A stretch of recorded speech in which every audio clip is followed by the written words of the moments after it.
जो परम प्रधान के छाए उस स्थान में बैठा रहे, वह स्वशक्तिमान की छाया में ठिकाना पाएगा। मैं यहोवा के विषय कहूँगा कि वे मेरा शरण स्थान और गढ़ है, वे मेरा परमेश्वर है, मैं उस पर भरोसा रखूँगा। आइए आराधना की शुरुआत में हम एक गाना गाएंगे हिंदी गीत की किताब में से, गाना नंबर 346।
आइए हम सब प्रार्थना में जाएंगे।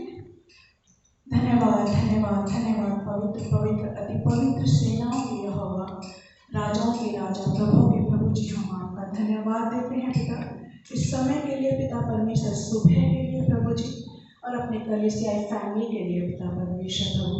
हम धन्यवाद देते हुए पिता परमेश्वर प्रभु आपके सिंहासन के नीचे आते हैं पिता परमेश्वर प्रभु जी। हम धन्यवाद देते हैं पिता कि आपने हमारे जीवन में इस समय फिर से एक बार जोड़ दिया पिता कि हम सब मिलकर प्रभु एक मन होकर पिता परमेश्वर प्रभु आपके पवित्र नाम को धन्य कह सके पिता। धन्यवाद देते हैं पिता परमेश्वर प्रभु जी हर एक उत्तम आशीषों के लिए जो आपने हमारे जीवन में दी पिता परमेश्वर प्रभु जी, और किसी चीज़ के लिए भी पिता परमेश्वर प्रभु आपने हमें भूखा नंगा नहीं रखा पिता परमेश्वर प्रभु। ओ पिता परमेश्वर प्रभु इस समय प्रभु जब हम आपके चरणों में हैं पिताजी, हम आपसे प्रार्थना और विनती करते हैं पिता परमेश्वर प्रभु एक एक जन को पिता परमेश्वर, जो प्रभु आपके पिता परमेश्वर बच्चे हैं, आपकी संतानें हैं, आपके पुत्र पुत्रियां हैं, और जिन्होंने आपको ग्रहण किया है प्रभु ने आपने अपनी संतान होने का अधिकार भी दिया है पिता परमेश्वर। एक एक फैमिली को पिता, हर एक जन को प्रभु यीशु हम आपके हाथों में सौंप देते हैं प्रभु। और प्रभु इस समय हम प्रार्थना और विनती करते हैं पिता शुरू से लेकर आखिरी तक पिता परमेश्वर आपका आत्मा हमारे बीच में कार्य करे पिता। हर एक ऐसे रोकने वाले पापों को पिता, उलझाने वाली बातों को पिता परमेश्वर, दुष्ट की हर एक आत्मा को लूका 10:19 आयत के अनुसार, जिसमें प्रभु आपने हमें कहा है पिता अधिकार और सामर्थ्य भी दिया है कि मैंने तुम्हें सांप और बिच्छू को रौंदने का और शत्रु की सारी सामर्थ पर अधिकार दिया है। उस वचन को प्रभु यीशु के नाम से पिता परमेश्वर हम क्लेम करते हैं, और प्रभु हर दुष्ट की ऐसी शक्तियों को यीशु के नाम से हम अधोलोक में जाने का हुक्म देते हैं, और आपका पवित्र आत्मा अपने बीच में मांग लेते हैं, क्योंकि प्रभु हम आपकी आत्मा के बिना कुछ भी नहीं है पिता परमेश्वर प्रभु। हम प्रार्थना और विनती करते हैं प्रभु यीशु पिता परमेश्वर प्रभु, जब आपकी आराधना, आपकी स्तुति आपके बच्चे, आपकी संतानें करते हैं पिता, तो आपका आत्मा लीड और गाइड करे पिता।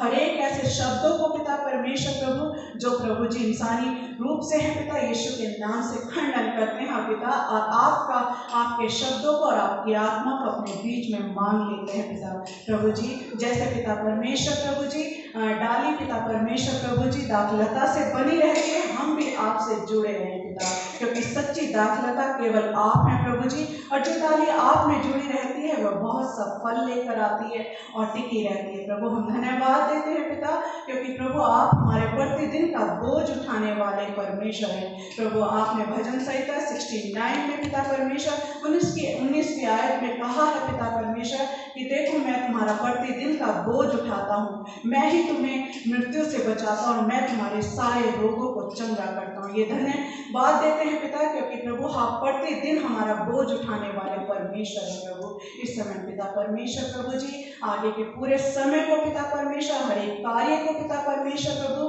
चाहे वो कैसे भी हो पिता परमेश्वर, वचन को पिता परमेश्वर प्रभु, आज के प्रभु भोज को पिता परमेश्वर, एक एक जन को प्रभु यीशु हम आपके हाथों में सौंप देते हैं। केवल आपकी आत्मा पिता परमेश्वर सबको लीड और गाइड करे पिता परमेश्वर प्रभु। प्रभु हम आपसे प्रार्थना और विनती करते हैं पिता परमेश्वर प्रभु जी, आप हमारे साथ साथ बने रहें प्रभु जी। होने दीजिए पिता परमेश्वर प्रभु कि हम घटें और आप हमारे जीवन से बढ़ते जाएं। सारी आदर महिमा गौरव प्रभु यीशु मसीह आपके पवित्र नाम को मिले पिता परमेश्वर प्रभु यीशु नासरी के नाम में होकर मांग लेते हैं। अब हम वचन में से रीडिंग करेंगे। पहली रीडिंग है पुराने नियम से साम 128, उसके लिए मैं मिस्टर जेम्स मसीह को आगे बुलाऊंगी। भजन संहिता वचन 128। क्या ही धन्य है हर एक जो यहोवा का भय मानता है और उसके मार्गों पर चलता है। तू अपनी कमाई को निश्चय खाने पाएगा, तू धन्य होगा और तेरा भला ही होगा। तेरे घर के भीतर तेरी स्त्री फलवंत दाखलता सी होगी, तेरी मेज के चारों ओर तेरे बालक जलपाई पौधे से भरे। सुन, जो पुरुष यहोवा का भय मानता हो वो ऐसी ही आशीष पाएगा। यहोवा तुझे सिय्योन से आशीष देवे और तू जीवन भर यरूशलेम का कुशल देखता रहे। वरन तू अपने नाती पोतों को भी देखने पाएगा। इज़राइल को शांति। परमेश्वर के वचन पढ़े जाने सुने जाने में उसकी आशीष। अब नए नियम की रीडिंग के लिए मैं मिसेस जेम्स मसी को बुलाऊंगी, जो कि कुलुस्सियों 3 और उसके 18 से 21 तक दिया गया है।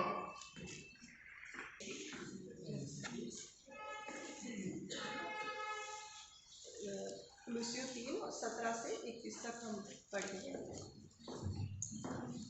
वचन में या काम में जो कुछ भी करो सब प्रभु यीशु मसीह के नाम से करो और उसके द्वारा परमेश्वर पिता का धन्यवाद करो। हे पत्नियों, जैसा प्रभु ने उचित है वैसा ही अपने अपने पति के अधीन रहो। हे पतियों, अपनी अपनी पत्नी से प्रेम रखो और उससे कठोरता ना करो।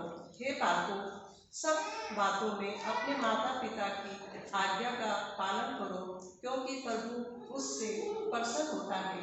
हे बच्चे वालों, अपने बच्चों को तंग ना करो, ना हो कि उनका साहस टूट जाए। हे बालकों, जो संसार के अनुसार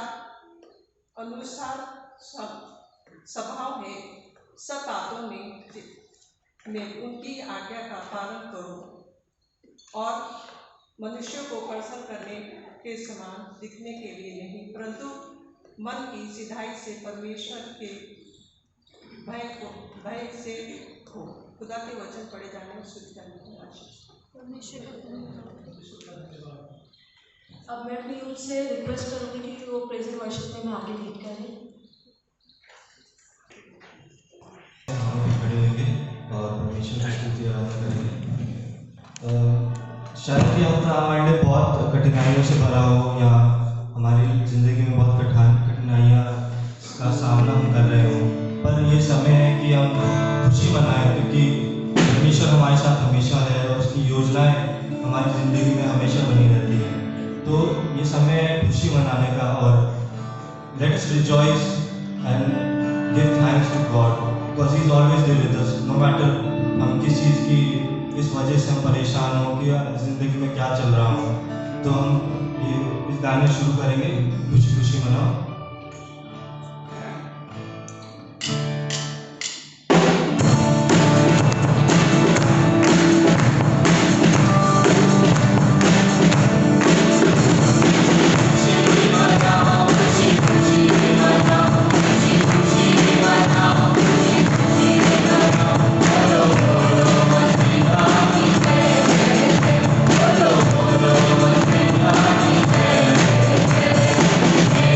Hey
भजन संहिता 100 उसकी 4 और 5 आयत। उसके फाटकों से धन्यवाद और उसके आंगनों में स्तुति करते हुए प्रवेश करो। उसका धन्यवाद करो और उसके नाम को धन्य कहो, क्योंकि यहोवा भला है, उसकी करुणा सदा के लिए और उसकी सच्चाई पीढ़ी से पीढ़ी तक बनी रहती है।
आइए प्रार्थना करें।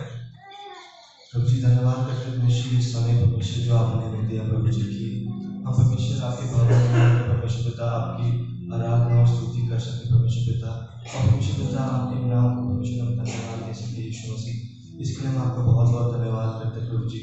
पुण्य जी परमेश्वर आपका अनुग्रह प्रभु जी आप हम सबके जीवनों पर परमेश्वर बना के रखिए यीशु मसीह और परमेश्वर हम परमेश्वर आपकी महिमा के लिए इस्तेमाल होने वाले हो सके प्रभु जी और परमेश्वर हमारे जीवन में परमेश्वर पिता आपके वचनों में परमेश्वर पिता और परमेश्वर आपकी स्तुति में परमेश्वर बीतने वाला हो सके प्रभु जी। हर एक चीज़ को परमेश्वर आपका धन्यवाद देते हैं यीशु मसीह। परमेश्वर आगे परमेश्वर जब परमेश्वर हमसे परमेश्वर वचन परमेश्वर शेयर करा जाता है यीशु मसीह आप परमेश्वर अपने दास को प्रभु जी परमेश्वर इस्तेमाल कीजिए परमेश्वर ताकि परमेश्वर हमारे जीवन में परमेश्वर वो ग्रहण होने वाला हो सके प्रभु जी। हर एक चीज़ को परमेश्वर आगे के समय को आपके हाथों में सौंपते हैं। इस प्रार्थना को यीशु मसीह के नाम से मांगते हैं। परमेश्वर को धन्यवाद देंगे और मैं कलीसिया से रिक्वेस्ट करूंगी कि वह हम से बैठ जाए। अब हम वचन में आगे बढ़ेंगे, परमेश्वर के वचन से हम सुनेंगे और मैं परमेश्वर के वचन को सुनने के लिए मैं रिक्वेस्ट करूंगी मिस्टर दिनेश मसीह से कि वो हमारे बीच में आके परमेश्वर के वचन को बांटें।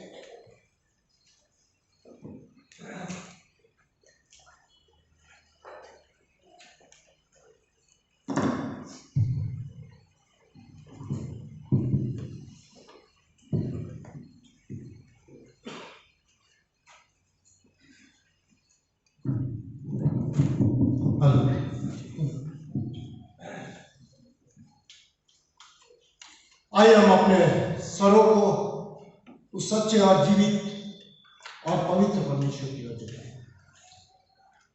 जिसकी उपस्थिति के बिना हम कुछ भी नहीं।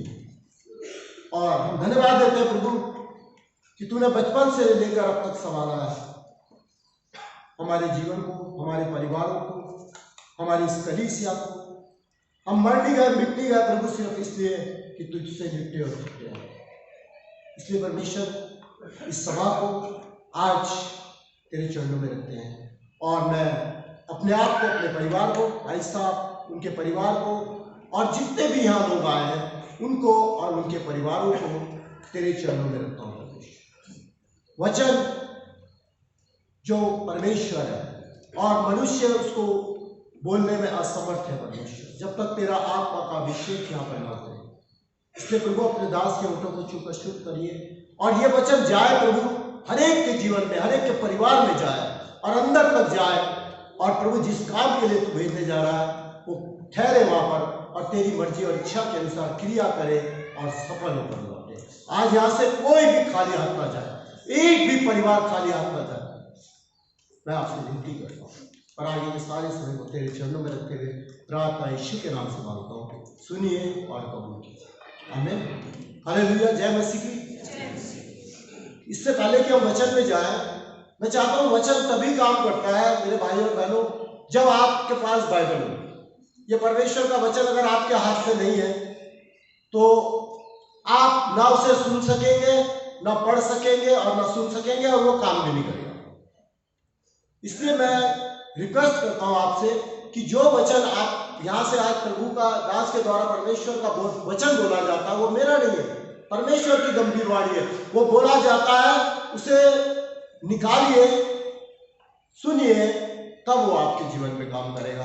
मेरे साथ एक वचन निकालिए, उसमें लिखा है व्यर्थ कभी नहीं जाता परमेश्वर का वचन। हम लोग खुद व्यर्थ करते हैं अपने जीवन से, परिवार से उस वचन, वो कभी व्यर्थ नहीं जाता। यशायाह उसका 55 अध्याय और उसका 11 पद पढ़ दीजिए कोई। यशायाह 55 11 पद पढ़ दीजिए। कभी परमेश्वर का वचन व्यर्थ नहीं जाता।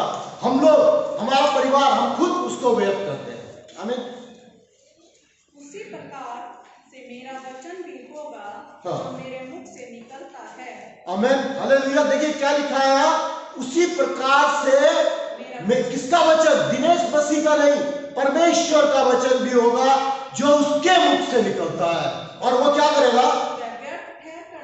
और वो जाएगा और आपके जीवन में, आपके परिवार में कभी व्यर्थ ठहर के नहीं जाए।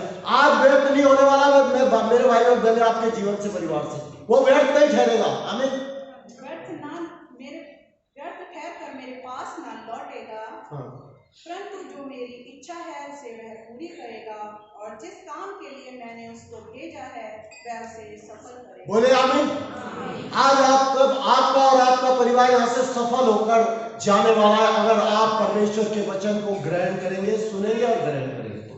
आमीन बोलिए, हालेलुया। आज हम एक क्रिश्चियन, ये मैं सबसे पहले परमेश्वर का धन्यवाद देता हूँ, और उसके बाद पादी साहब का, कि उन्होंने हमारी फैमिली को एक मौका दिया कि हम परमेश्वर की सेवा कर सके यहाँ पर आकर। आमीन। और फैमिली है ना, फैमिली तो संसार में बहुत सी फैमिलियां हैं। आमीन। लेकिन हम आज जिस फैमिली के बारे में हम सुनने जा रहे हैं और उस पर मनन करने जा रहे हैं, वो है एक आदर्श परिवार, मसीह परिवार। आमीन, हालेलुया। उसके बारे में हम बोले जा रहे हैं। और फैमिली के परिवार के लिए एक घर चाहिए होता है सबको, है ना। एक घर चाहिए होता है, चाहे वो किराए का हो चाहे अपना। हालेलुया। और उस घर का अधिकार कौन होना, उस घर का अधिकारी कौन होना चाहिए? कौन होना चाहिए? प्रभु यीशु मसीह। आमीन।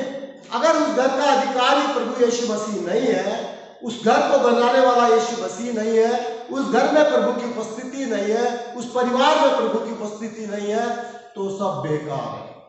मेरे साथ एक वचन निकालिए, इसलिए मैं कहता हूं कि आप बाइबल निकालेंगे और ये वचन आपके काम आएगा और आप सफल होकर जाएंगे। इब्रानियों और उसका 3 अध्याय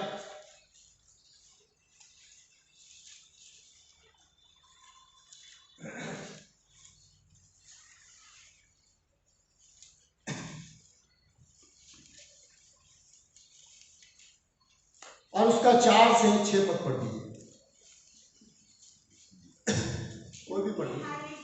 कोई ना कोई बनाने वाला होता है, आमीन। और जिसने सब कुछ बनाया वो परमेश्वर है। आमीन। मूसा तो परमेश्वर के सारे घर में सेवक के समान विश्वास योग्य रहा, कि जिन बातों का वर्णन होने वाला था उनकी गवाही दे। परंतु मसीह पुत्र के समान परमेश्वर के घर का अधिकारी है, और उसका घर हम हैं। आमीन। हम साहस पर और अपनी आशा के घमंड पर अंततः दृढ़ता से स्थिर रहें। आमीन। देखिए साफ लिखा हुआ है कि उस घर का, जिस घर में एक परिवार रहता है, उसका अधिकारी कौन होना चाहिए? वचन के अनुसार यीशु मसीह। और यीशु मसीह का घर कौन है? आप और मैं, हमारा परिवार। आमीन। इसलिए परमेश्वर कहता है मैं वहां रहना चाहता हूं, उसके जीवन में, उसके परिवार में रहना चाहता हूं जहां पर मेरी उपस्थिति होती है, पवित्रता है।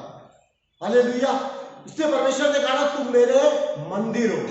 तुम्हारा जीवन, तुम्हारा परिवार मेरा मंदिर है, उसको शुद्ध और पवित्र करो, तो मैं तुम्हारे उस परिवार के बीच में रहना चाहता हूं। आमीन, हालेलुया। अब देखिए, अगर उस घर को बनाने वाला परमेश्वर नहीं है और उस घर की रखवाली करने वाला, उस परिवार की रखवाली करने वाला परमेश्वर नहीं है तो उसका उस घर का और उस परिवार का बनाना व्यर्थ है। भजन संहिता उसका 127 और उसका 1 पद पढ़ लीजिए।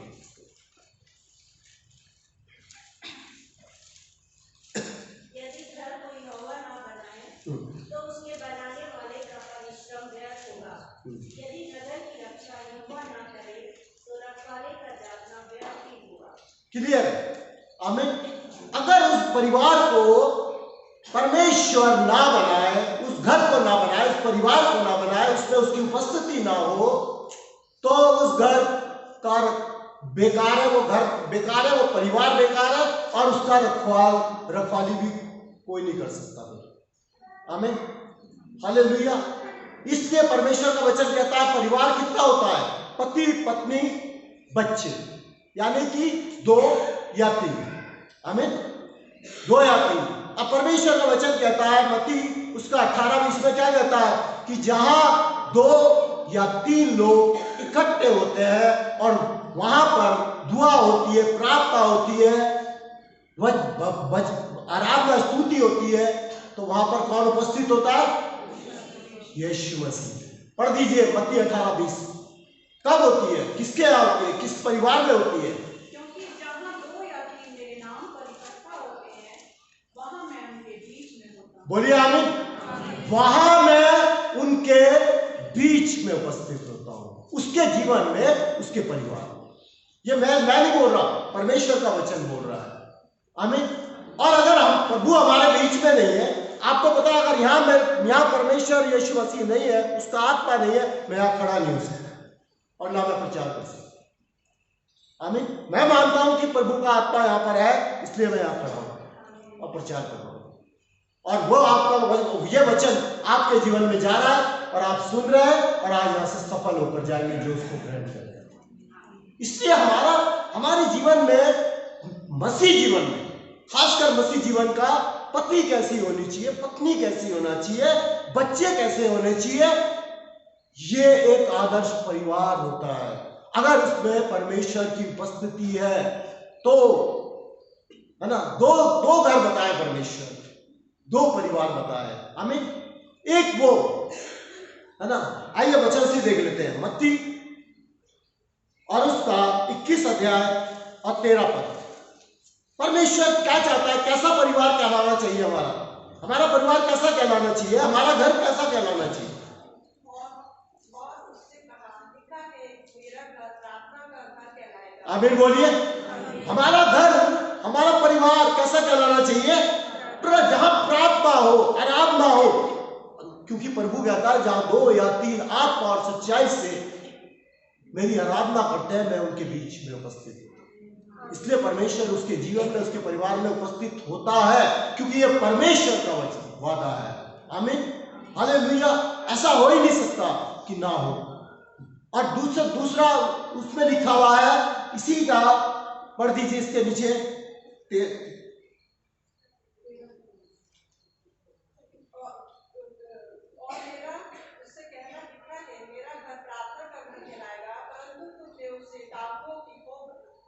आमीन। देखिए 2 चीज बताइए, परमेश्वर चाहता है कि हमारा घर, हमारा परिवार प्रार्थना का घर कहलाए।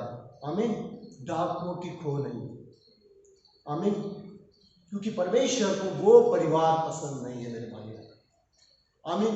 अगर प्रभु की उपस्थिति वहां पर नहीं है, अगर वहां पर पत्नी, उसका पति और बच्चे वहां परमेश्वर में नहीं है, तो वो परिवार, हो सकता है उस परिवार में बहुत पैसा हो, घर हो, पैसा हो, बंगला हो, गाड़ी हो, बैंक बैलेंस हो, सब कुछ हो, लेकिन यदि वहां परमेश्वर की उपस्थिति नहीं है तो सब बेकार है। आमीन, सब बेकार है। पैसा, ये अच्छी गाड़ी, बंगला, ये सब चीजें हमें स्वर्ग नहीं ले जाएंगे मेरे भाइयों। आमीन। परमेश्वर चाहता है हमारा घर, हमारा परिवार प्रार्थना का घर कहलाए। आमीन, हालेलुया। डाकुओं की खो नहीं। आइए हम एक परिवार के बारे में देखते हैं वचन से। जक्कई के परिवार को देखते हैं। आमीन। जक्कई का परिवार के बारे में आप सब बाइबल पढ़ने वाले हैं, सब जानते हैं कि जक्कई का परिवार कैसा था, जक्कई कैसा था और उसका परिवार कैसा था। क्यों वहां लड़ाई थे, क्यों वहां झगड़े थे, क्यों वहां पर उसके पत्नी बिगड़ी हुई थी, पति बिगड़ा हुआ था, बच्चे बिगड़े हुए थे, किसी के कहने में नहीं थे। क्यों वो परिवार में क्यों ऐसा था? क्योंकि वहां प्रभु की उपस्थिति नहीं थी। क्यों? पढ़ दीजिए प्रेरितों के काम 19 अध्याय और 1 पद से पढ़ दीजिए। प्रेरितों का काम नहीं, लूका उसका 19 अध्याय और 1 पद से पढ़ दीजिए। हमें वचन से पता चल जाता है कि देखेंगे हम। वह यरीहो में प्रवेश करके जा रहा था। हाँ। वहाँ जक्कई नामक एक मनुष्य था जो चुंगी लेने वालों का सरदार था और धनी था। बस एक मिनट सिस्टर, देखिए ये कौन था? चुंगी लेने वाला, यानी कि टैक्स लेने वाला, और ये बहुत धनी था, बहुत धनी था, बहुत पैसा था, बहुत बैलेंस था, घर में किसी चीज की कोई कमी नहीं थी, गाड़ी बंगला सब कुछ था। और ऐसा भी नहीं था कि ये अपने घर में प्रार्थना नहीं कराता था, ये अपने घर में प्रार्थना भी कराता था, चर्च भी जाता था, सब कुछ करता था, दशवांश भी देता था, बपतिस्मा भी ले रखा था, है ना। लेकिन क्या करता था? ये चुंगी लेता, मतलब गलत तरीके से पैसा कमाता था। आमीन, हालेलुया। गलत तरीके से पैसा कमाता था, इसलिए जक्कई परेशान था, उसकी पत्नी परेशान थी, बच्चे बिगड़े हुए थे, किसी के घर में कोई कहने वाला नहीं था। कहने का मतलब यह है कि सब कुछ था, लेकिन सुख, शांति, आराम, चैन कुछ नहीं था। क्योंकि जहां ऐसे काम होते हैं वहां प्रभु कभी उपस्थित नहीं होता। मेरे भाई और बहन, उसके जीवन में, उसके परिवार में कभी प्रभु उपस्थित नहीं होता। इसलिए परमेश्वर ने कहा था, तुमने अपने क्या बना रखा? इसे डाकुओं की खो बना लेता। आमीन। उस परिवार से परमेश्वर अपना मुंह मोड़ लेता है। आमीन, हालेलुया। यशायाह 2 उसका यशायाह 2 अध्याय और यशायाह 52 का 2,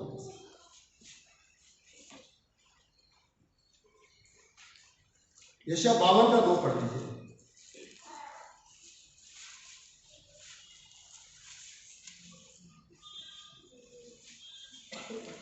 नहीं 59 का 2, सॉरी, हाँ 59 का 2।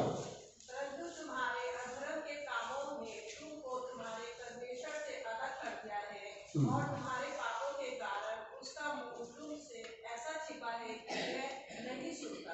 आमीन। देख लीजिए, हमारे अभी मैंने बताया ना, जैसे मैंने क्या, परमेश्वर का आत्मा बताता है कि वचन तो जाता है और व्यर्थ नहीं जाता, लेकिन हमसे हम अपने जीवन से, अपने परिवार से उस वचन को व्यर्थ कर देते हैं। यहां कहा तुम्हारे पापों के कारण, तुम्हारे अधर्मों के कारण वो तुमसे और तुम्हारे परिवार से अपना मुंह मोड़ लेता है। और फिर तुम कितनी प्रार्थना कर लो, कितनी ज्यादा कर लो, कितना पैसा दे दो, कितना दशवांश दे दो, कुछ भी कर लो, प्रार्थना नहीं सुनी जाएगी। क्योंकि उस घर में परमेश्वर की उपस्थिति होती ही नहीं, जहां परमेश्वर की इच्छा और मर्जी के अनुसार क्रिया है। आमीन, हालेलुया।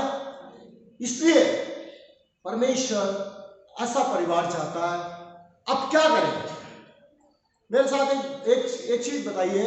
अब यह परिवार अगर बिगड़ा हुआ है, पति सही नहीं है, पत्नी सही नहीं, बच्चे सही नहीं है, तो क्या किया जाए? यह परिवार सुधर सकता है? बताइए, कोई बता सकता है परिवार सुधर सकता है, नहीं सकता? इस परिवार में उद्धार आ सकता है, नहीं आ सकता? आ सकता है, लेकिन कब? जक्कई ने क्या किया? पढ़ दीजिए सिस्टर 19 का, ये लूका 19 का 8 से पढ़ दीजिए, 8 पद से। जक्कई ने क्या किया? लूका 19 का 8 से पढ़ दीजिए। जक्कई ने खड़े होकर प्रभु से कहा, हे प्रभु, देख, मैं अपनी आधी संपत्ति कंगालों को देता हूँ, और यदि किसी का कुछ भी अन्याय करके ले लिया है तो उसे 4 गुना फेर देता हूँ। तब यीशु ने उससे कहा, आज उस घर में उद्धार आया है। बस, आमीन। क्या किया उसने? जक्कई ने क्या किया? अपने पाप को माना। किसके आगे? किसी दास के आगे? किसी सेवक के आगे, किसके आगे माना? यीशु मसीह के आगे। आज मुझे तेरे घर जाना है, जक्कई तेरे घर जाना जरूरी है, क्योंकि उसने मान लिया था कि अब मैं ये काम छोड़ दूंगा। आमीन। और जब यीशु मसीह के सामने हम किसी के सामने अपने पापों को ना माने, सिर्फ हमें अपने पापों को यीशु मसीह के सामने मानना है, क्योंकि अधिकार उसी को दिया गया है पाप को क्षमा करने। आमीन। और जैसे ही उसने अपने पापों को क्षमा मांगी, छुपाया नहीं। आज मनुष्य अपने पापों का छुपा लेता है। हालेलुया। उसने छुपाया नहीं। जब तक छुपाया तब तक उद्धार नहीं आया था। लड़ाई झगड़े कलेश सब कुछ था, लेकिन उसके बाद सुख शांति आराम चैन नहीं था। और जैसे ही माना, वहां से सारा अंधकार, सारी शैतानी ताकत उसके जीवन से, परिवार से निकल के चली गई, क्योंकि वहां कौन आ गया था? उस घर में यीशु मसीह आ गया था, और उस घर में उद्धार आ गया। आमीन। हालेलुया। परमेश्वर आपको और मेरे परिवार को ढूंढ रहा है, ताकि अगर ऐसा कोई बात हमारे जीवन में है, हमारे परिवार में है, वो ढूंढता है हमें कि मैं इसके जीवन को, इसके परिवार को छुड़ा दूं। और इसी का 10 पढ़ दीजिए, लूका 19 का 10 पढ़ दीजिए, 10 का 11, 10 में 11 में। क्योंकि मनुष्य का पुत्र खोए हुओं को ढूंढने और उनका उद्धार करने आया है। आमीन। देखिए, मनुष्य का पुत्र खोए हुओं को ढूंढने, पापियों का ढूंढ रहा है उसके जीवन को, उसके परिवार को। किस लिए? ताकि उसका उद्धार हो जाए और वो स्वर्ग जाने के योग्य हो जाए। मेरे भाई और बहनों, उद्धार हो सकता है, और आज अभी हो जाएगा, अगर आपने इस वचन को ग्रहण कर लिया। आज आप यहां से खाली हाथ नहीं जाएंगे। आज आपका पूरा परिवार उद्धार पाके जाएगा यीशु के नाम पे। आमीन। अगर कोई ऐसी चीजें हैं, मैं नहीं जानता किसका जीवन में क्या है, किसके परिवार में क्या है, लेकिन हाँ, परमेश्वर जानता है, क्योंकि वो हमारे बीच में है और उससे हम कुछ नहीं छिपा सकते। आमीन। जो छिपाएगा उस पर दया नहीं की जाएगी।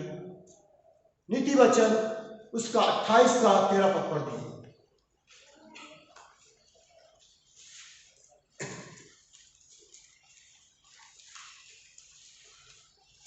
जो अपने अपराध छिपा रखता है उसका कार्य सफल नहीं होता, परंतु जो उसे मान लेता और छोड़ भी देता है उस पर दया की जाएगी। फिर से पढ़ दीजिए। जो अपने अपराध छिपा, जो जीवन, जो परिवार अपने पापों को मान लेता है, किसके सामने? यीशु के सामने, उस पर दया की, उसके परिवार पर दया की जाएगी। आमीन बोलिए।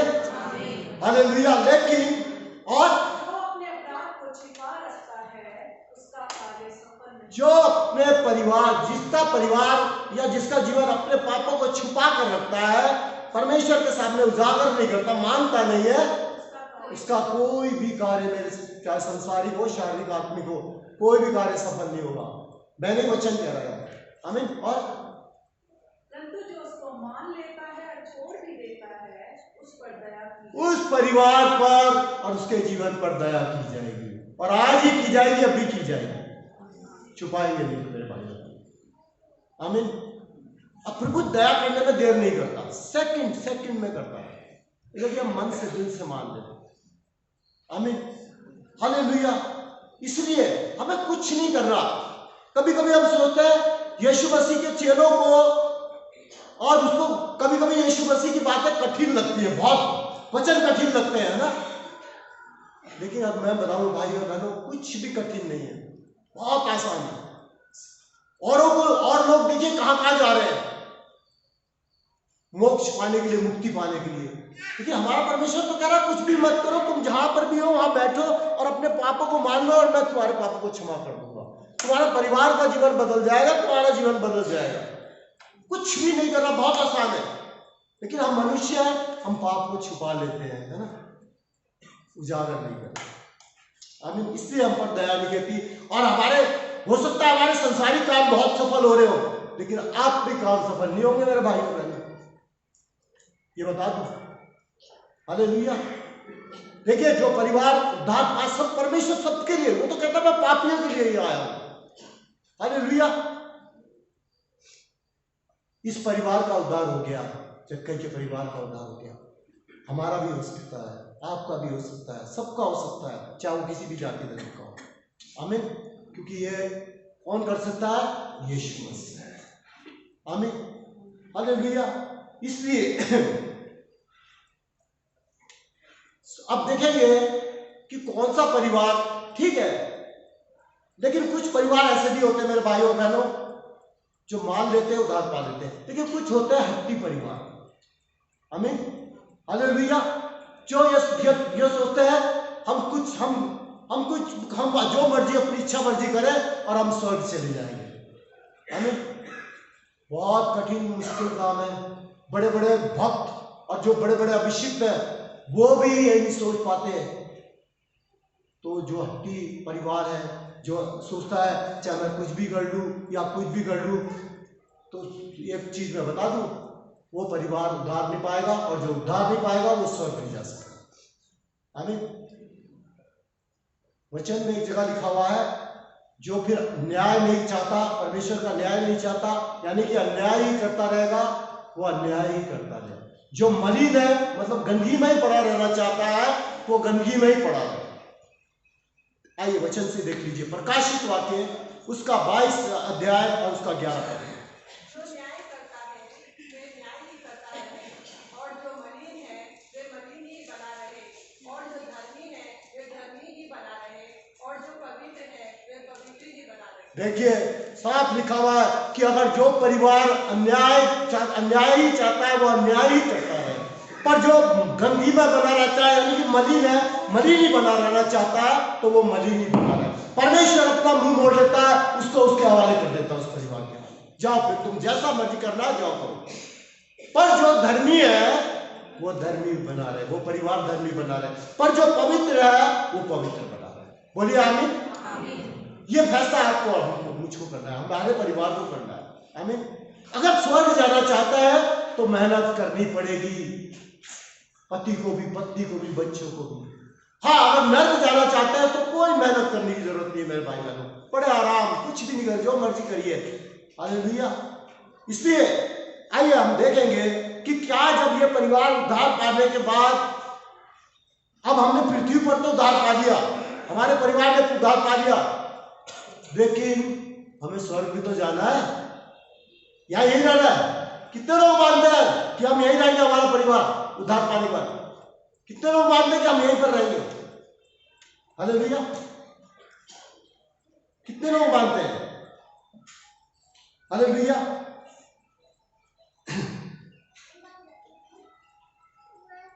एक जगह लिखा है परमेश्वर के वचन में कि मैं जाता हूं, है ना, शायद यूहन्ना 14 में है ना, 1 से 4 पढ़ दीजिए अगर किसी को, यूहन्ना 14 में।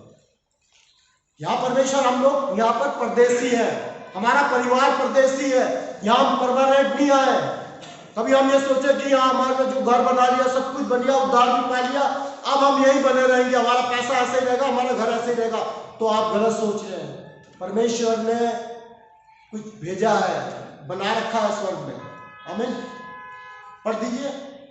तुम्हारा मन व्याकुल ना हो, हाँ। परमेश्वर पर विश्वास रखो। आमीन। परमेश्वर यीशु पर विश्वास रखो और मुझ पर भी विश्वास रखो। हाँ। मेरे पिता के घर में बहुत से रहने के स्थान हैं। हाँ। यदि ना होते तो मैं तुमसे कह देता, क्योंकि मैं तुम्हारे लिए जगह तैयार करने जाता हूँ। और यदि मैं जाकर तुम्हारे लिए जगह तैयार करूँ तो फिर आकर तुम्हें अपने यहाँ ले जाऊंगा, और जहाँ मैं रहूँ वहाँ तुम भी रहो। बोलिए आमीन। हाँ आमीन। हम यहाँ नहीं रहेंगे, हमारा परिवार यहाँ नहीं रहेगा। आमीन। हमें जाना है एक दिन जहाँ यीशु मसीह ने हमारे लिए घर बना रखा है, परिवार बना रखा है। आमीन। हालेलुया। हमें उस घर में जाना है, उस परिवार में जाना है। यहाँ हम परदेसी है, पता नहीं आज हम नष्ट हो जाए, कल हो जाए, परसों हो जाए। आमीन। और हम सब बाइबल पढ़ने वाले लोग हैं, हमें उस घर में जाना है जहाँ यीशु मसीह ने हमारा घर बना रखा है। आमीन। लेकिन उस घर में जाएगा कौन? आमीन। हालेलुया।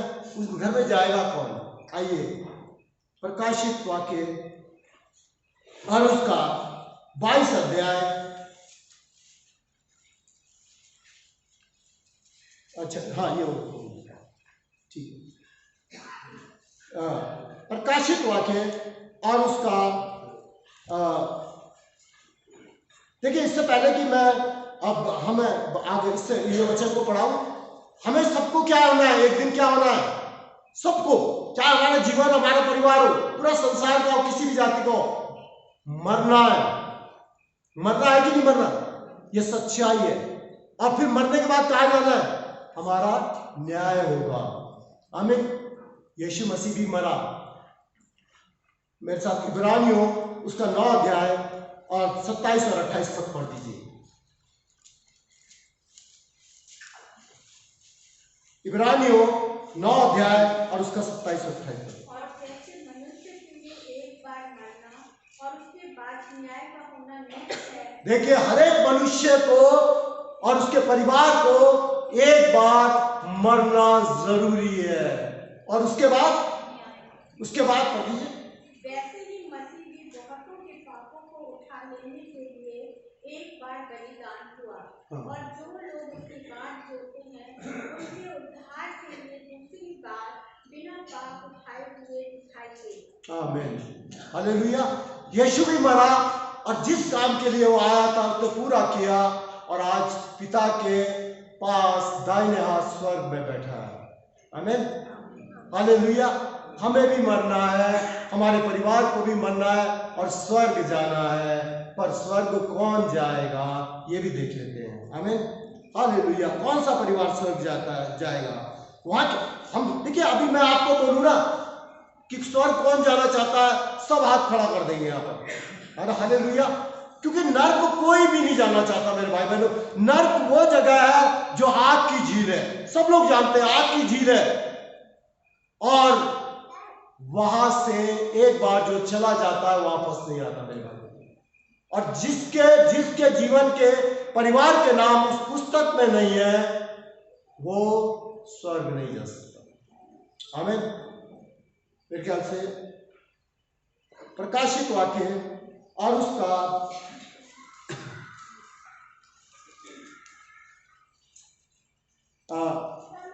20 अध्याय, प्रकाशित वाक्य 20 अध्याय उसका 15 पद पढ़ दीजिए।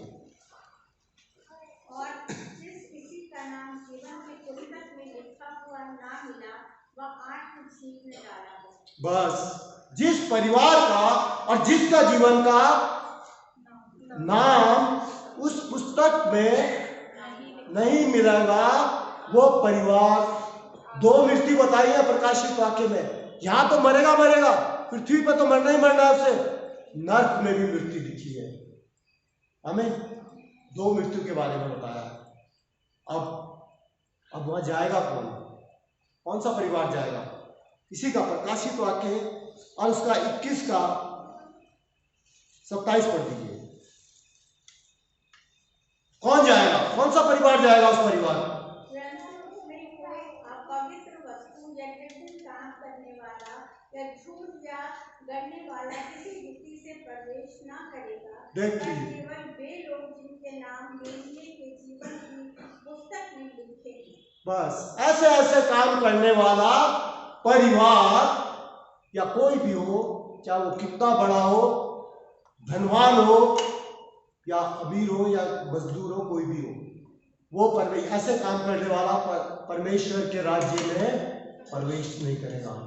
और इसी का प्रकाशित वाक्य का 22 का 15 भी पढ़ दीजिए।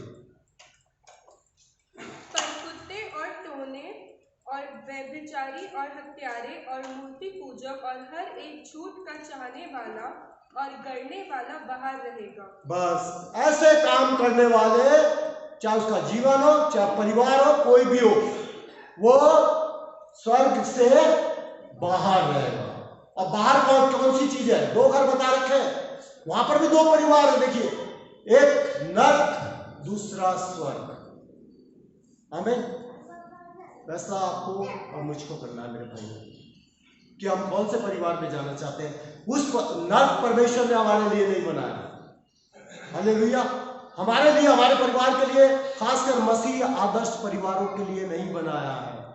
सच कह रहा हूं भाई साहब, हमारे लिए स्वर्ग बनाया। मैं जाता हूं और तुम्हारे लिए घर तैयार करता हूं। हालेलुया। अब हम क्या कर रहे हैं, हमारा परिवार क्या कर रहा है, साफ क्लियर हो गया प्रकाशित वाक्य में कि ऐसे काम करने वाला परिवार स्वर्ग नहीं जा सकते। आमीन।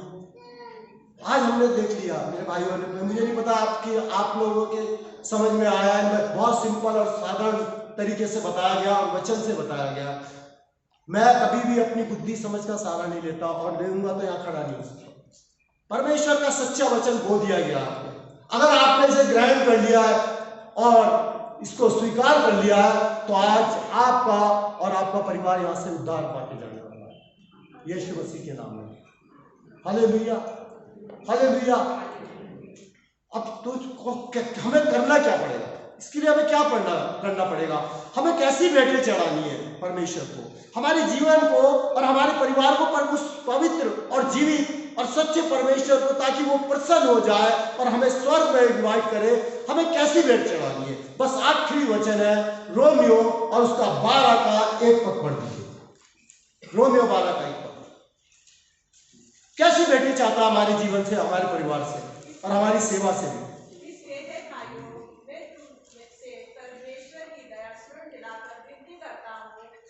अपने शरीरों को जीवित और पवित्र और परमेश्वर को भाता हुआ बलिदान करके चढ़ाओ, यही तुम्हारी आत्मिक सेवा है। बोलिए आमीन। कैसा परिवार चाहता है परमेश्वर हमसे? जीवित मरा हुआ परिवार नहीं चाहता, क्योंकि हमारा परमेश्वर कैसा है? जीवित है, मुर्दों में से जीवित हो चुका है। आज जब हम प्रार्थना करें तो जीवित होकर करें। हमारा परिवार जीवित होना चाहिए, चाहे वो दुआ हो, प्रार्थना हो, आराधना, कोई भी काम परमेश्वर का करना है, हमें जीवित होकर करना है, हमारे परिवार को जीवित होना है, क्योंकि हमारा परमेश्वर मुर्दों में से जीवित होने वाला परमेश्वर है। और कैसा चाहता है? पवित्र। क्योंकि वो कहता है, पहला पत्रस 15 है ना, पहला अध्याय उसका 15-16 में क्या लिखा हो, मैं पवित्र हूं इसलिए तुम और तुम्हारा परिवार भी पवित्र बने। और तब परमेश्वर क्या कहता है, तब मैं उस परिवार से प्रसन्न होऊंगा और उसे स्वर्ग में उसका घर और उसका परिवार स्वर्ग में, और मैं कह रहा हूँ एडवांस बुकिंग हो चुकी है उसकी, और आज ही हो गई है अगर आपने इस वचन को एक्सेप्ट कर लिया है। क्योंकि परमेश्वर का वचन, अभी मैंने बताया, व्यर्थ कभी नहीं जाता। व्यर्थ हम और हमारा परिवार कर देते हैं उसको। वो तो जाता है और जिस काम के लिए भेजा जाता है वो करता है और सफल ही होकर आता है। असफल हम करते मेरे भाइयों को।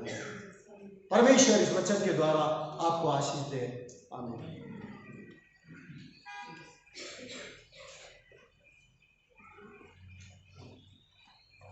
हम परमेश्वर के इस वचन के लिए धन्यवाद देते हैं, और हम ये भी धन्यवाद देते हैं कि परमेश्वर हमसे तब प्रेम करता है कि हम कुछ भी पाप करें, कैसे भी हमारे पाप हो, लेकिन अगर हम उनको रिपेंट करते हैं परमेश्वर के सामने, तो हमें क्षमा करता है और हमारा उद्धार करता है। अब हम विश्वास वचन में आगे बढ़ेंगे, और जो कि प्रभु भोज की किताब में पाया जाता है, पेज नंबर 123।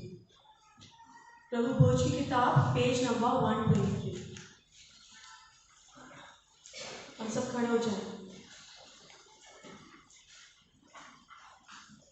मैं सर्वशक्तिमान पिता, स्वर्ग और पृथ्वी के सृष्टिकर्ता परमेश्वर पर विश्वास करती हूँ। मैं उसके पवित्र पुत्र हमारे प्रभु यीशु मसीह पर विश्वास करती हूँ। वो पवित्र आत्मा की सामर्थ्य से गर्भ में आए, तो हमारे मध्यम से जन्मे।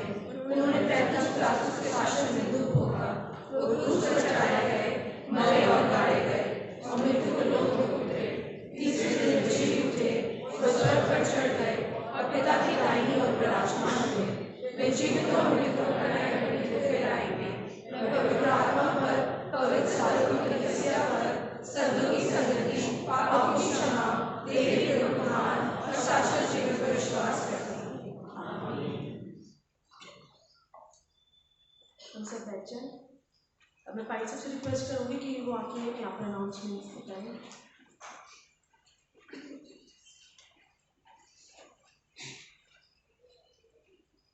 आप सबको जय मसीह की। मैं आप सबका इस इबादत में स्वागत करता हूँ। परमेश्वर आप सबको बहुतायत की बरकत दे।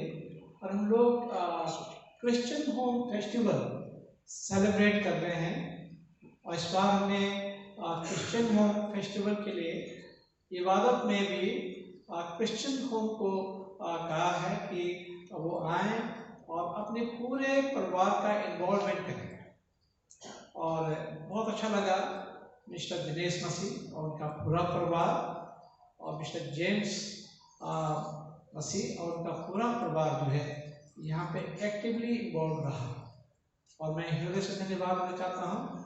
बहुत ही बेहतरीन ढंग से इन्होंने समझाया एक मसीह परिवार को कैसा होना चाहिए और मसीह परिवार में रहने के क्या फायदे भी हैं, मसीह परिवार में ना रहने के कितने नुकसान और कितनी परेशानियां आ सकती हैं। तो उन्होंने वचन के दौरान ये सब बातें कही हैं। तो परमेश्वर का धन्यवाद हो इस अच्छे वचन के लिए और अच्छी इबादत के लिए। और वचन में जो है एक जन जो है पढ़ रहा था वचन, और इसके लिए मैं आप सबका आभारी हूँ और बहुत अच्छा लगा, हमें बहुत अच्छा लगा। और आगे चल के भी मैं सोचता हूँ कि ऐसा भी करेंगे और अपने क्रिश्चियन फैमिलीज को जो है जो हमारे चर्च के मेंबर हैं उनके पूरे परिवार और जिनके छोटे परिवार हैं, कोई रिश्तेदार हैं, उनको भी लेके सब एक साथ जो है वो इबादत को कंडक्ट करें। ये मैं चाह रहा हूँ आगे आने वाले समय में।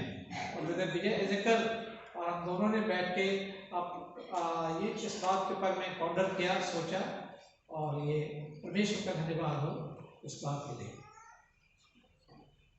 ऑपरेटली मैं भूल गया लिखना इसमें, परंतु worship programme next Sunday English worship की होली कम्युनियन सर्विस होगी सुबह 9 बजे और हिंदी मैटिन वर्शिप 10:30 बजे।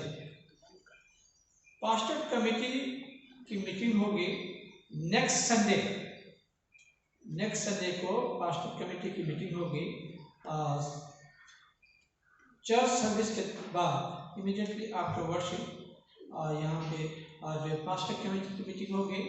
क्रिसमस प्रोग्राम डिसाइड किया जाएगा, क्रिसमस लंच डिसाइड किया जाएगा, ये सब चीज़ें। और इसके लिए जो है कलीसिया का इन्वॉल्वमेंट और कलीसिया का कोऑपरेशन चाहिए। तो नेक्स्ट संडे को हमारी पास्टर कमेटी की मीटिंग होगी और नेक्स्ट संडे तो WFCS कंडक्ट करेगी, ये जो सही है।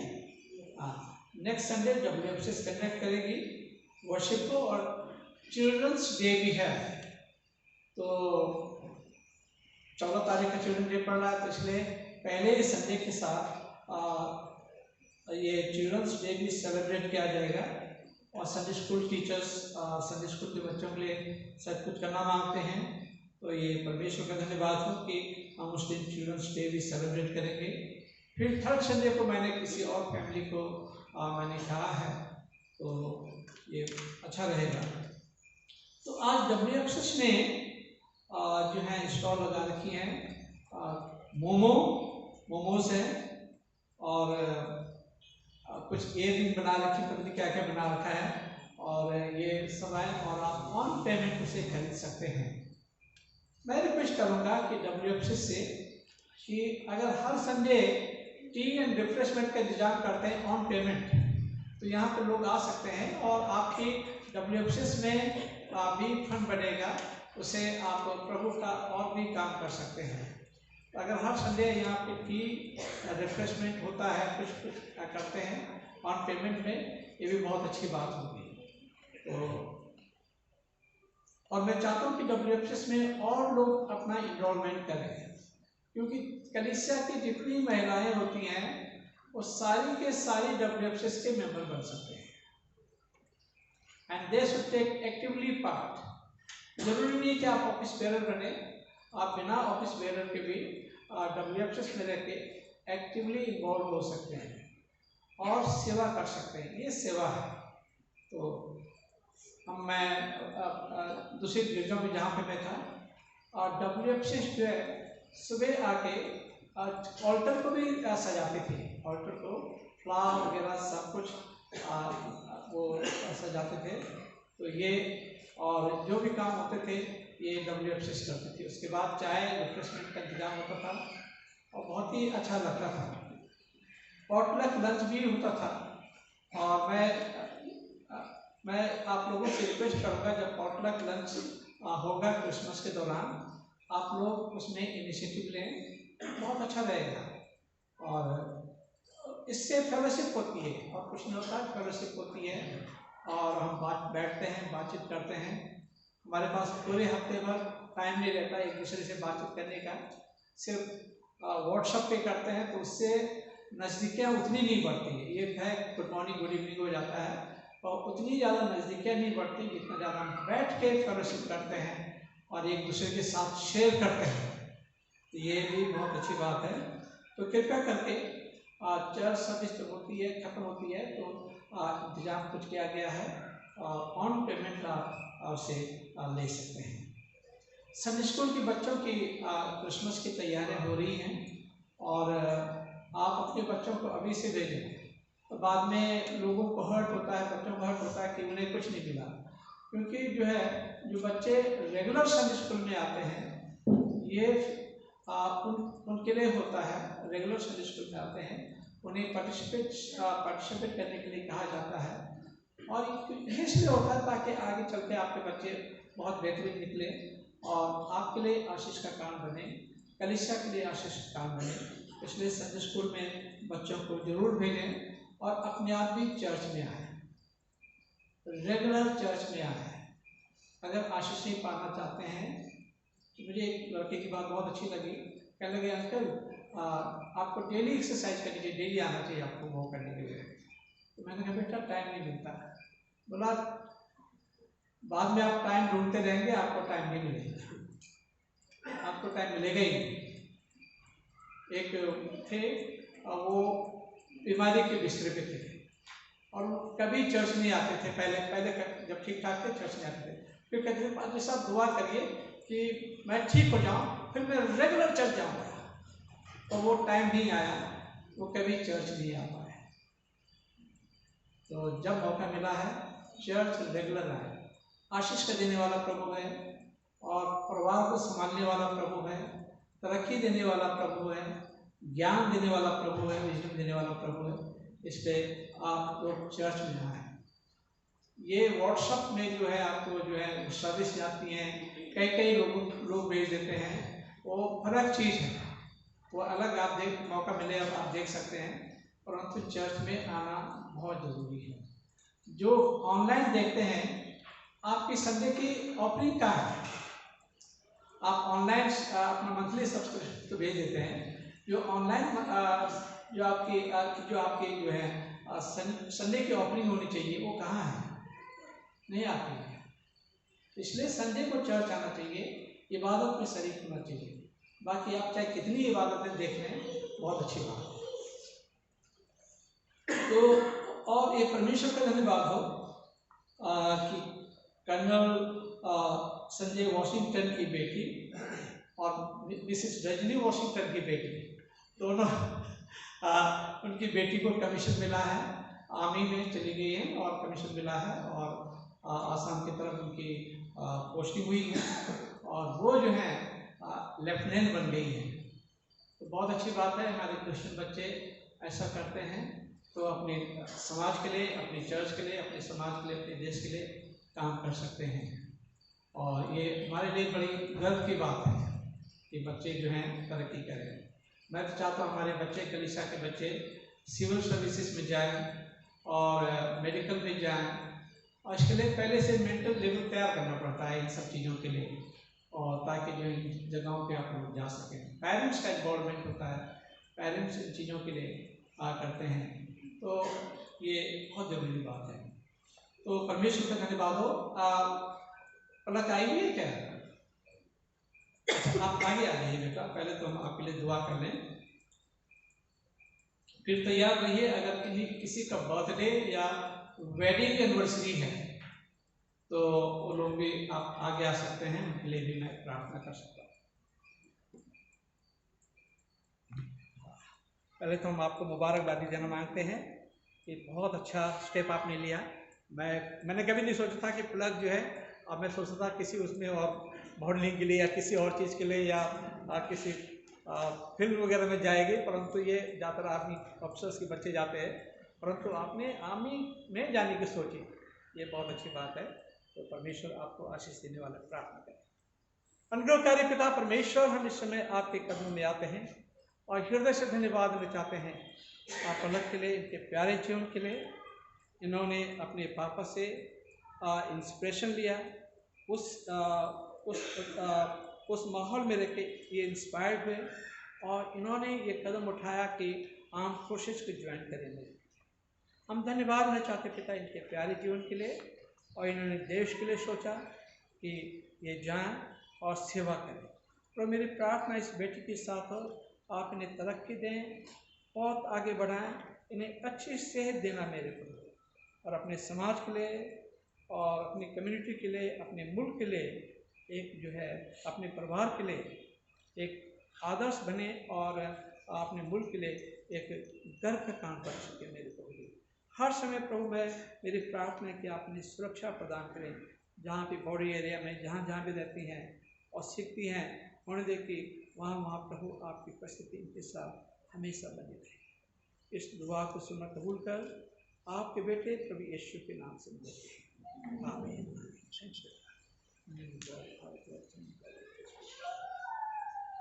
बर्थडे और वेडिंग एनिवर्सरी अगर किसी की है तो आप आगे आ सकते हैं, तो उनके लिए दुआ हो जाएगी।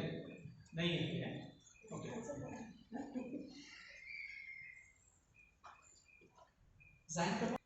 अनुग्रहकारी पिता परमेश्वर, हम इस समय आपके कदमों में आते हैं। हम धन्यवाद देना चाहते पिता, आशीष और निधि को प्रभु आपने कितने साल हो गए, 5 साल पहले शादी के पवित्र बंधन में बांधा और आज तक इंटैक्ट हैं। इनको आपने सुरक्षा प्रदान की और जो इन्होंने वायदे अहद किए थे तेरे खादिम के सामने, तेरे भवन में आपके सामने मेरे प्रभु, उन वायदों पे ये लोग खरे उतर रहे हैं। तो मेरी प्रार्थना है कि एक दूसरे को अपने से ज़्यादा जैसे प्यार करते हैं वैसे करते जाएं, अपनी तरक्की पाते जाएं और एक अच्छा मसीह परिवार, जैसे आज हमने वचन सुना, एक अच्छा मसीह परिवार बना रहे और इनके जीवनों के द्वारा प्रभु लोग प्रभु सीख सकें और तेरे करीब आ सकें और परिवारों में परिवर्तन आए और परिवारों को भी आशीष मिले। हम धन्यवाद देना चाहते हैं पिता कि आपने इन्हें औलाद दी है, जो शादी के समय, मैरिज के समय जो कहा गया था प्रीस्ट के द्वारा कि औलाद होती है, और प्रभु आपने इन्हें औलाद दी है। हम हृदय से प्रभु आपके बारे हैं प्रभु, हम आशीष निधि को, ज़ाइन को प्रभु आपके हाथ में रखते हैं। इस बच्चे को प्रभु आपके डर और आपके भय में पालें और ये बच्चा आगे चल के एक इस चर्च का, इस कलीसिया का एक मजबूत खंभा बन सके मेरे को। इस दुआ को सुनना कबूल कर आपके बेटे प्रभु यीशु के नाम से मांगते हैं।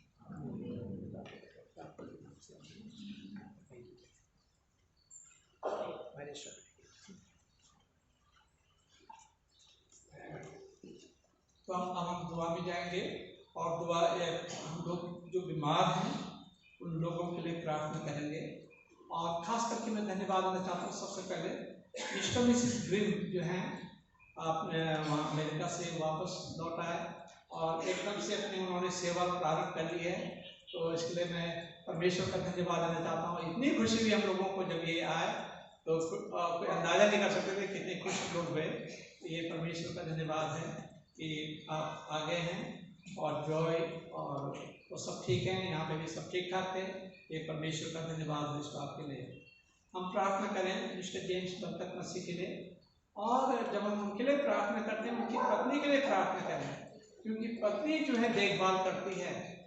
अगर पार्टनर, लाइफ पार्टनर अगर एक बीमार होता है, एक तकलीफ में रहता है, तो दूसरा उससे ज़्यादा तकलीफ झेलता है। तो उनकी मिसिस के लिए हम प्रार्थना करें। और मिसिस रजनी जॉन और मिसिस नंदी सरकार की बहन है, कोई अपडेट हमें मिला नहीं है, परंतु कैसी है उनकी तबीयत? पहले से थोड़ा बेहतर है, हम उनके लिए बराबर प्रार्थना कर रहे हैं। अच्छा, मिस्टर नोएल बागे के लिए और उसके साथ मिसिस नोएल बागे के लिए और उनके बच्चों के लिए भी, क्योंकि वो उनकी देख रेख सालों से करते आ रहे हैं, बेड रिडन हैं, तो उनके लिए भी हम प्रार्थना करें कि परमेश्वर उन्हें चंगाई दें। Doctor Matthew Prasad is been promoted for his heavenly glory वो प्रभु के पास चले गए हैं और परमेश्वर का धन्यवाद हो उनके जीवन के लिए। और हम उसके बाद थोड़ा सा 2 मिनट का मौन रखेंगे उनके लिए। हमारे कनिष्ठा के अजीज थे वो, और मिसिस नाग के लिए हम प्रार्थना करें जो उनके पैर में दर्द रहता।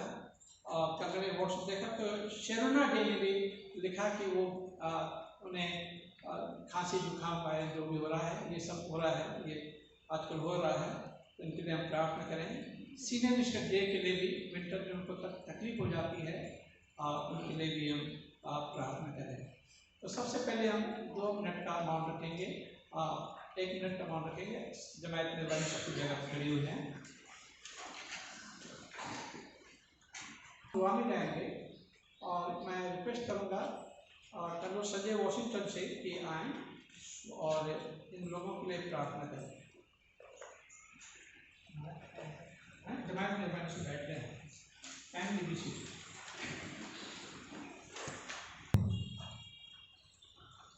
आइए हम सब अपने सर खुदा की हजूरी में झुकें। आए हमारे अजीज खुदा आसमान और ज़मीन के खालिक और मालिक, तेरे शुक्रगुजार है खुदा कि तूने आज इस लायक बनाया कि तेरी हैकल में आए तेरा धन्यवाद कर सके। जो आशीषें बरकतें तूने हम गुनहगार इंसानों को दी है प्रभु, उसका शुक्र बजा सके।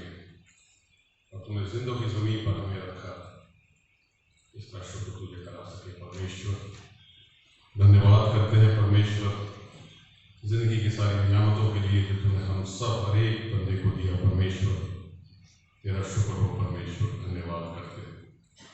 और धन्यवाद करते हैं परमेश्वर कि आज इस इबादत में जितने लोग यहाँ पे इकट्ठे हैं उन सब के साथ वो आशीष और बरकत दे। और जो खुदावंद इस हैकल में ना आ पाए परमेश्वर, किसी कारणवश तो बीमार है, तो तकलीफ मुसीबत में है, उन सबको चंगाई दे परमेश्वर। अपना रहमत भरा हाथ उन सब पर रख परमेश्वर, जितनों के भी नाम भाई साहब ने लिए हैं परमेश्वर। तेरे से यही प्रार्थना है खुदा उन पर अपने रहमत का हाथ रख और चंगाई दे। और उनको भी जो उनकी खुदा खिदमत कर रहे हैं उनके भी साथ उन्हें अपनी आशीष और बरकत में दुआ करते हैं परमेश्वर। भाई साहब के लिए, उनके परिवार के लिए, उन पर अपना रहमत का हाथ रख, आशीष और बरकत दे कि वो कलीसिया को खुदावन और आगे बढ़ाएं। और खुदावन तेरी बंदी में ज़्यादा से ज़्यादा लोग आए, जैसे आज के उसमें है कि home, what is a home? Home is without where there is no home. जब हम इकट्ठे होकर इबादत नहीं करते, जो चीज़ आजकल देखी गई है कि खानदानों में बच्चे माँ बाप सब इकट्ठे होकर दुआ करते थे, वो चीज़ हल्के हल्के दुनिया में ख़त्म हो रही है परमेश्वर। खुदावन कौम के अंदर एक वफादारी डाल कि फिर से खुदावन वो इकट्ठे होकर हम अपने माँ बाप के साथ, बच्चे बूढ़े सब इकट्ठे होकर तेरा नाम ले सकें, क्योंकि बरकत वहीं मिलती है जो खानदान इकट्ठे होकर तेरा धन्यवाद सुबह शाम करता है। खुदावन तू उनके बीच रहता है। खुदावन यही दुआ है परमेश्वर। मैं अपनी पर्सनल उसके लिए दुआ करता हूँ खुदावन, मैं इस लायक ना था, तूने जितनी नियामतें मुझे दी हैं तेरा शुक्र बजलाते हैं खुदावन। या बेटी भी कमीशन ऑफिसर हो गई है जनाब में, उससे ये दुआ है खुदावन कि तूने गुनहगार को इतनी आशीषें दी। अब यही दुआ है कि मेरे जीवन को, मेरी बेटी की और मेरे ख़ानदान के जीवन को अपने नाम के जलाल के लिए इस्तेमाल कर। एक बार फिर खुदावन तेरा शुक्र जलाते हैं सब आशीष नियामत के लिए। और खुदावन हमारे जो खादिम हैं, जो बड़े हमारे सीनियर्स हैं खुदावन, उनको भी एक बनाए आशीष और बख्श खुदावन की कौम को इस वक्त अच्छे तरीके से चला सके परमेश्वर, ताकि हमारी कौम आगे बढ़े और एक मिसाल बने हमारे बच्चे परमेश्वर, कि वो भी आगे निकल कर खुदावन तेरे नाम की जय जयकार में आशीष पा सके। एक बार फिर खुदावन जितने यहाँ पे उपस्थित हैं सबके साथ अपनी आशीष और बरकत दे। और जो नहीं आ पाए, दुख तकलीफ मुसीबत में है, उन सब को अपने रहम और फजल से, अपनी आशीष के हाथ से उन सब पर रखिए और चंगाई बख्श खुदा। ये दुआ मांगते हैं अपने मुंजी खुदावन यीशु के नाम में, आमीन।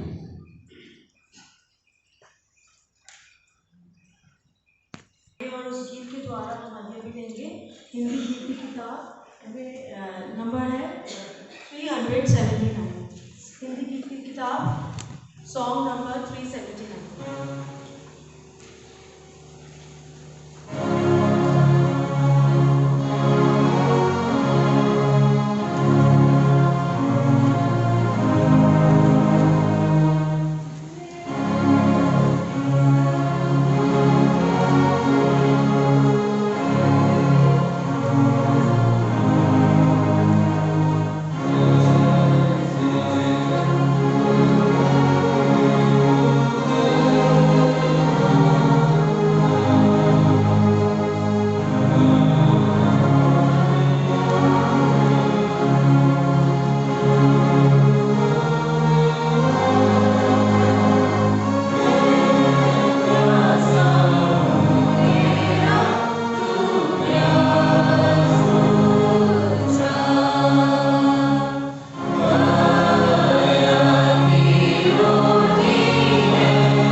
दिया की प्रार्थना के लिए मैं आशीष मसीह को आगे बुलाऊंगी।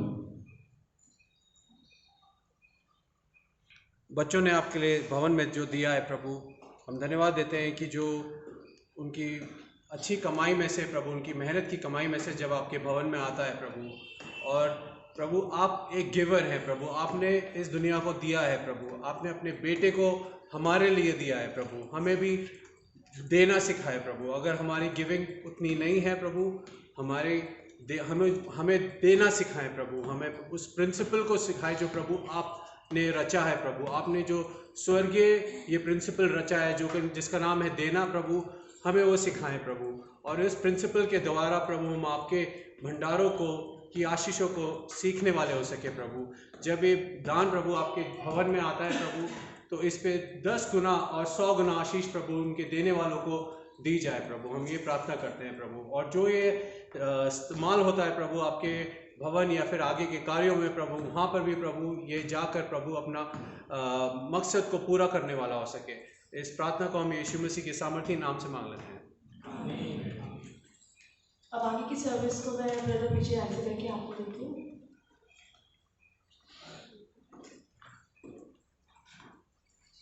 हम प्रभु भोज की पुस्तक और क्रम संख्या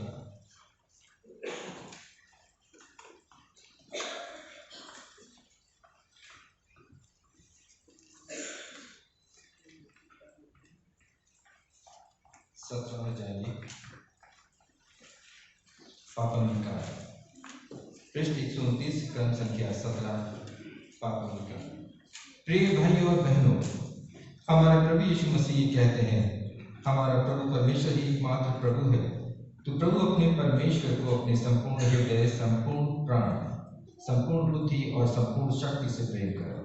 ये पहली आज्ञा है। दूसरी यह है कि अपने पड़ोसी को अपने समान प्रेम करो। इनसे बड़ी और कोई आज्ञा नहीं है।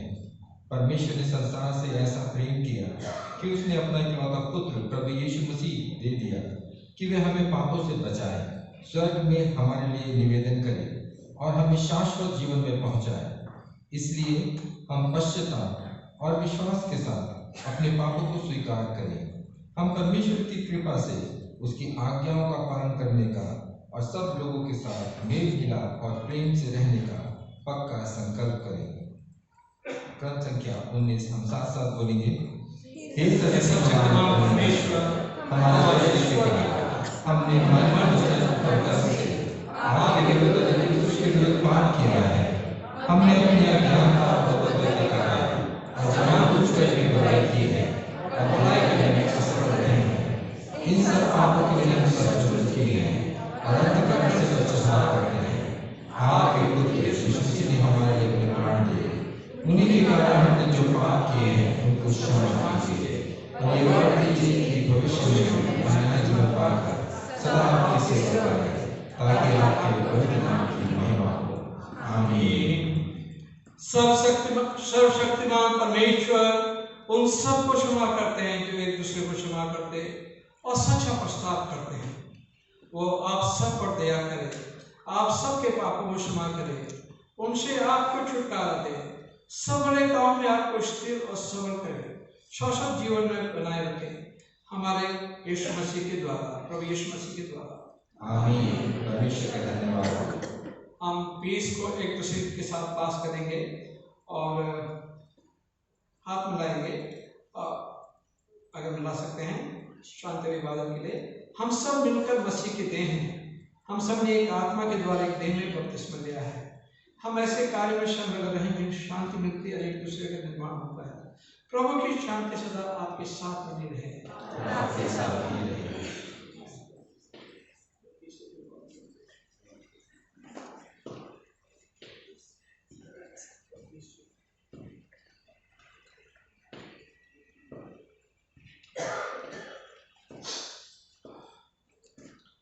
आइए हम इस भेंट को उसके साथ अपने आप को परमेश्वर की महिमा और उसकी सेवा के लिए अर्पित करें। साथ मिलकर कहेंगे, सर्वशक्तिमान परमेश्वर, संसार के सृष्टिकर्ता, सब वस्तुएं आपसे स्थापित होती हैं और आपके समझदार को भेंट करते हैं। हम आपसे विनती करते हैं कि आप उस दान को रोटी राक्षस की भेंट को अपने नाम की महिमा और अपने लोगों की बुराई में स्वीकार कीजिए हमारे प्रभु यीशु के द्वारा। आमीन। प्रभु यहाँ उपस्थित है, अपना हृदय प्रभु में लगा। हम अपने प्रभु परमेश्वर को धन्यवाद दें। हे पवित्र पिता, स्वर्गीय राजा, सब शक्तिमान और शाश्वत परमेश्वर, ये उचित नहीं वरन हमारा कर्तव्य और आनंद भी है कि हम हर समय हर जगह आपके इकलौते पुत्र हमारे प्रभु यीशु मसीह के द्वारा आपको धन्यवाद दें और आपकी स्तुति करें। वही आपका सत्य और जीवित वचन है। उसी के द्वारा आपने आदि से सब वस्तुओं की सृष्टि की और हमें अपने स्वरूप में बनाया। उसी के द्वारा आप संसार में आने वाले प्रत्येक व्यक्ति को ज्ञान से प्रकाशित करते हैं। आपने युग युगों में नबियों और विद्वानों को नियुक्त किया कि हमें वो आपका मार्ग दिखाएं। उसी के द्वारा आपने हमें पाप के बंधन से मुक्त किया है। आपने उसे दिया कि हमारे लिए मनुष्य बने, क्रूस पे अपने प्राण दे और मृतकों में से फिर जी उठे। उसी के द्वारा आप अपना पवित्र एवं जीवनदायक आत्मा में प्रदान करते हैं, जिससे हम आपकी संतान बने और आपकी नई सृष्टि के बर्तन बन हो। सब साथ मिलकर कहेंगे, इसलिए स्वर्गदूतों के साथ जो आपके सिंहासन पर सामने निरंतर आपकी स्तुति करते हैं, हम आपके नाम की महिमा प्रदान करते हैं। एक ही तरह से पवित्र पवित्र पवित्र प्रभु प्रतापी सर्वशक्तिमान परमेश्वर,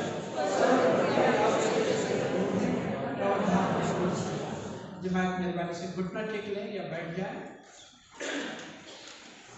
सर्वशक्तिमान पिता अपने पुत्र हमारे उद्धारकर्ता प्रभु यीशु मसीह के द्वारा हमारे इस काम को स्वीकार कीजिए। हमें जो आप उनकी नमूने पर चलते उनकी आज्ञा का पालन करते हैं, यह बढ़ जाए कि आपकी आत्मा की शक्ति से रोटी और दाखरस की भेंट हमारे लिए उनकी देह और रक्त हो, जो हमारे लिए मरे और जी उठे। जिस रात प्रभु यीशु पकड़ाए गए उन्होंने रोटी ली और आपका धन्यवाद देकर तोड़े, अपने शिष्यों को देकर कहा, लोग खाओ, ये मेरी देह है जो तुम्हारे लिए दी जाती है, मेरी स्मृति में ऐसे ही किया करो। उसकी तरफ से भोजन की प्राप्त से उन्होंने कटोरा दिया और आपको धन्यवाद देकर दिया, कहा, तुम सब इसमें से पियो, क्योंकि नई वाचा का मेरा रक्त है जो तुम्हारे बहुतों के पापों की क्षमा के निमित्त बहाया जाता है। जब कभी तुम इसे पियो तो मेरी स्मृति में ऐसे ही किया करो।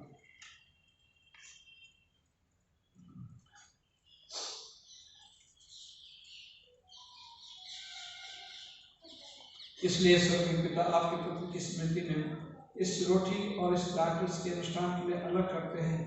हम उसके क्रूस पर एक ही बार अर्पित सिद्ध बलिदान को, उसके मृतकों में से पुनरुत्थान को और स्वर्ग में उसके आरोहण का आनंद से मनाते हुए घोषित करते हैं और हम उसकी महिमा से आने की प्रतीक्षा करते हैं। ख्रिस्त हमारे लिए मरे, ख्रिस्त जी उठे, ख्रिस्त साथ मिलकर दुआ करेंगे। इसलिए दयालु पिता उसे हमारे महाप्रभु के द्वारा धन्यवाद इस बलि को स्वीकार कीजिए। इन पवित्र उपहारों को खाते और पीते हैं, तब आप हमें अपने आत्मा के द्वारा नवजीवन दीजिए, अपने प्रेम से उत्साहित कीजिए, अपने पुत्र हमारे प्रभु यीशु मसीह के देह से हमें संयुक्त कीजिए। उसी के साथ और उसी के द्वारा पवित्र आत्मा की सामर्थ्य से हे सर्वशक्तिमान पिता उन सब के साथ जो पृथ्वी पर और स्वर्ग में आपके सन्मुख उपस्थित रहते हैं, हम आपकी आराधना करके करते हैं। धन्यवाद आपकी है। आमीन। हम मसीह के देह में सहभागी होने के लिए इस रोटी को तोड़ते हैं। रोटी में सहभागी होते हैं। इस कटोरे के द्वारा जिस पर हम आज मानते हैं, मसीह की रक्षा से सहभागी होते हैं। जिस प्रकार हमारे गुरु मसीह ने सिखाया, हम यूँ प्रार्थना करते हैं, हे हमारे स्वर्गीय पिता, आपका नाम पवित्र है, आपका राज्य है, आपकी स्वर्ग की प्रसिद्धि पर भी हो। हमारे दिन पर रोटी आज में दीजिए, आपका नाम को क्षमा कीजिए, वैसे हमारे को क्षमा कीजिए और आप में परीक्षा में डालिए, सवारी से बचा लीजिए, क्योंकि आप सदा आपकी है। आमीन।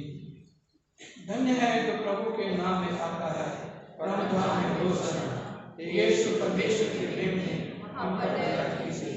हे यीशु हमारे पापों के बोझ उठाने वाले हम पर दया कीजिए। हे यीशु संसार के मुक्तिदाता हमें अपनी शांति प्रदान कीजिए।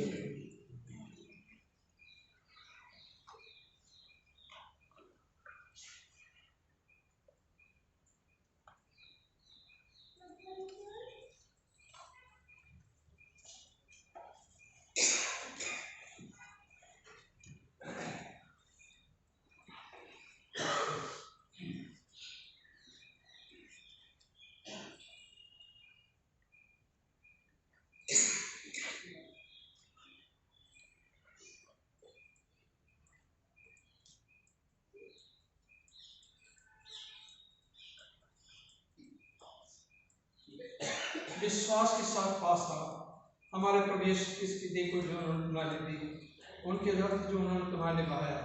लो स्मरण करो कि यीशु तुम्हारे लिए मरे और धन्यवाद करके अपने हृदय में मसीह को विश्वास से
138। हे सर्वशक्तिमान परमेश्वर, हम आपको धन्यवाद देते हैं कि आपने अपने पुत्र यीशु मसीह की देह रक्त के आत्मिक वचन में दृढ़ किया है और हम उन्हीं के द्वारा अपने आप को जीवित बलिदान होने के लिए आपके सम्मुख अर्पित करते हैं। और यह बात है कि हम आपके पवित्र आत्मा के सामर्थ्य से पूर्ण होकर यहाँ से विदा हो और अपने जीवन का सेवा के द्वारा हर समय आपकी महिमा करते हैं। आमीन। हमारे बीच में रेवरेंड सीटीसी हैं जो हमारे सीनियर प्रेस्बिटर हैं और अब वो रिटायर हो गए हैं। और वैसे हमारे बीच में दूसरे प्रेस्बिटर हैं जो हमारे चर्च के मेंबर हैं। तो मैं रेवरेंड सीटीसी से रिक्वेस्ट करूँगा कि एक प्रार्थना करें और उसके बाद में ये आशीष मत दें। आशीष प्रार्थना करेंगे। सर्वशक्तिमान दयालु पिता परमेश्वर, हम आपका हृदय से धन्यवाद करते हैं कि आपने हम सबों को सुंदर जीवन दिया है और ये अवसर दिया कि आपके भवन में उपस्थित होकर आपकी आराधना कर सकें। दयालु पिता परमेश्वर, आप ही हमको ये सुंदर जीवन देते हैं और ऐसे अवसर देते हैं कि हम आपकी नज़दीकी में आ सकें। दयालु पिता परमेश्वर, आपसे बड़ी विनती करते हैं कि हम जितने भी यहाँ पर उपस्थित हुए हैं, हम सबों को आप ही अपने अनुग्रह में बनाए रखें और प्रभु जी, आप हम सबों को दिन प्रतिदिन और भी उन्नति दें और हर प्रकार से आशीषित करते रहें, क्योंकि आप ही मालिक हैं। आप ही की तरफ से जीवन मिला है और इसको आप ही संभालते हैं। आपका धन्यवाद करते हैं। दुआ करते हैं प्रभु जी, जितने भी आपके सेवक हैं, चाहे ऊंचे पद पर हैं चाहे छोटे पद पर हैं, हर एक को आप और भी प्रभु जी आशीषों से भरपूर कीजिएगा। जो भी दुनियावी शैतानी रुकावटें आए उनको दूर करना और सबों को अपनी सेवा के लिए ज़्यादा से ज़्यादा इस्तेमाल करना और अपने अनुग्रह में बनाए रखना। दयालु पिता परमेश्वर, दुआ करते हैं जितने बीमार हैं, आप हर एक को जानते हैं। हर एक बीमार के अपराधों को क्षमा करते हुए सबों को आप ही अपने चंगा घड़ा से छूकर ठीक कीजिए, ताकि सब ठीक होकर स्वस्थ होकर आपका धन्यवाद करें और आपके नज़दीकी में खुशी खुशी अपना जीवन व्यतीत करें। बाकी वक्त में आप हम सबों के सहायक होना, हमारी मदद करना, ये सब कुछ मसीह यीशु के नाम में होकर मांगते हैं।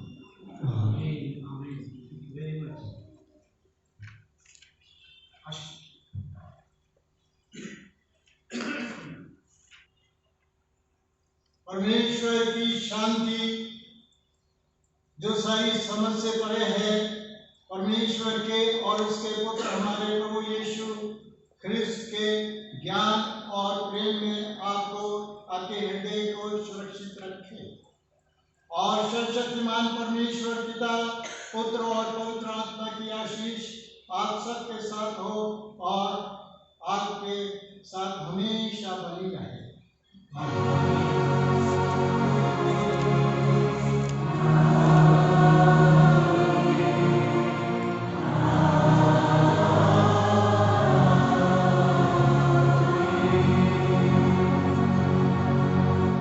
जवानों से रिक्वेस्ट करूंगा कि आगे आके धन्यवाद का कोरस गाएं। धन्यवाद का कोरस गाएं।